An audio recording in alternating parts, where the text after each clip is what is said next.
Assalamualaikum warahmatullahi wabarakatuh. Perkenalkan, nama saya Nala Zafira. Berikut ini jawaban tema kurikulum dasar hari kedua. Pertama, apa pengertian individual system? Individual system adalah proses belajar yang berpusat pada anak sebagai subjek belajar. Untuk yang kedua, mengapa pendekatan yang dilakukan harus individual system? Pertama, motivator harus mempelajari dan mengenali karakter setiap anak didiknya agar dapat melakukan pendekatan sesuai dengan karakter masing-masing anak. Yang kedua, motivator harus mencari tahu kesukaan setiap anak didiknya agar dapat mengarahkan anak melakukan kegiatan apa yang ia sukai sehingga anak tertarik melakukan kegiatan bermain sambil belajar. Untuk yang ketiga, satu langkah ada di depan anak agar kita dapat melakukan langkah antisipasi. Untuk yang ketiga, apa tujuan yang ingin dicapai dengan melakukan pendekatan secara individual system agar proses belajar dapat dilakukan secara bertahap atau small step system, karena tidak mungkin bertahap jika proses belajarnya dilakukan secara klasikal.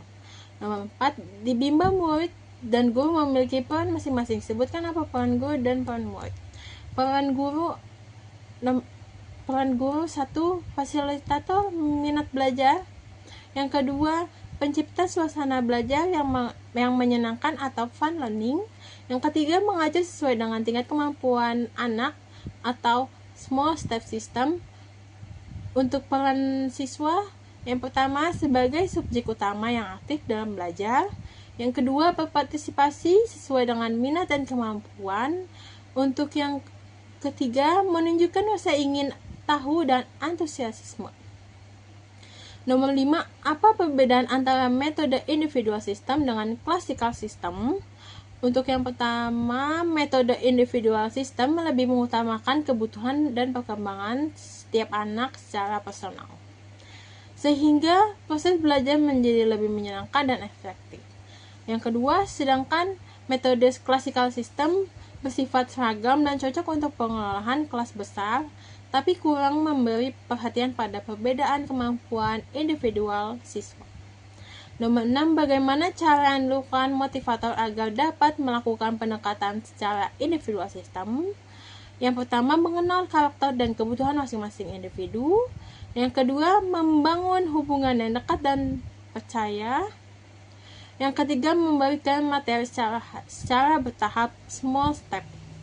Nomor 7, apa dampak yang akan terjadi bila pendekatan dilakukan secara individual system? Untuk siswa, yang pertama, meningkatkan motivasi dan minat belajar. Yang kedua, meningkatkan kepercayaan diri karena anak bisa mengikuti proses belajar dengan nyaman tanpa tekanan. Rasa percaya dirinya tumbuh lebih tinggi. Motivator, yang pertama, lebih mudah memantau kemajuan anak. Guru dapat melihat perkembangan setiap anak dengan jelas dan memberikan bantuan yang tepat. Yang kedua, meningkatkan kepuasan dan semangat mengajar. Mengajar lebih bermakna karena bisa membantu anak sesuai dengan kebutuhan nyata.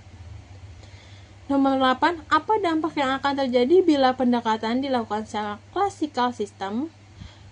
Untuk siswa, pertama, berpotensi menimbulkan rasa tertekan. Anak yang sulit mengikuti ritme kelas bisa merasa tertekan dan stres karena harus mengejar materi yang sama dengan teman-temannya. Untuk yang kedua, motivasi belajar bisa menurun. Siswa yang merasa tidak mampu mengikuti pelajaran bisa kehilangan minat dan semangat belajarnya. Untuk guru, tantangan mengelola keberagaman kemampuan siswa, harus mengajar semua siswa dengan materi dan waktu yang sama, yang bisa menyulitkan dalam mengakomodasi kebutuhan khusus siswa. Untuk yang kedua, kesulitan memantau kemajuan individu.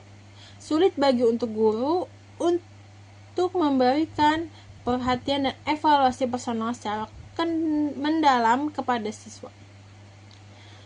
Untuk jawaban yang B, pertama, apa pengertian variantal skill? Kemampuan yang harus dimiliki setiap motivator dalam memvariasikan antara aspek belajar dengan kegiatan belajar. Nomor 2, mengapa kegiatan belajar harus divariasikan? Karena kita mempunyai sifat yaitu bandul yang selalu kembali ke tengah. 3. Apa tujuan yang ingin dicapai dengan memvariasikan kegiatan belajar? Agar anak tidak merasa bosan, semakin tertarik, bersemangat, dan antusias dalam kegiatan bermain sambil belajar. Sebutkan 3 aspek belajar, ada kognitif, afektif, psikomotor. Nomor 5, kegiatan apa yang termaksud aspek kognitif? Mengamati, mengenali, menghafal, mengingat. Nomor 6, kegiatan apa yang termasuk aspek afektif? Untuk yang pertama menerima, yang kedua menanggapi, yang ketiga menghargai. Nomor 7, kegiatan apa yang termasuk aspek psikomotorik? Pertama persepsi, yang kedua kesiapan, yang ketiga meniru.